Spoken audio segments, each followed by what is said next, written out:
back to another episode of C Slurp's Fresh Noodle Fridays. Today we're making something super simple and easy that you can whip up with just a few ingredients in your pantry, in your fridge, or using up leftover vegetables, aka hot pot vegetables.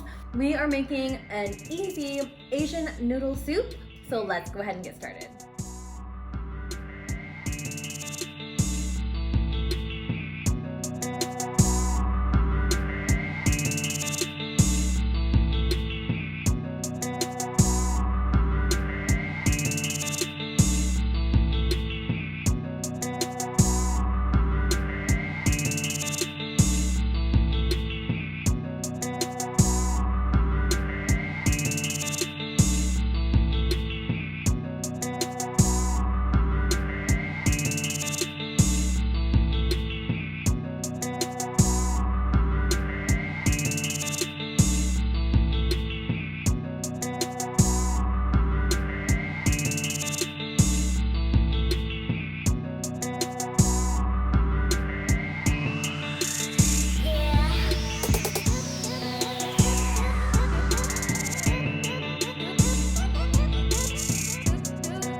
If you guys like this video, don't forget to like, rate, and subscribe in the link down below. And don't forget to hit that notification bell just at the top right hand corner so you don't miss any videos that are coming out.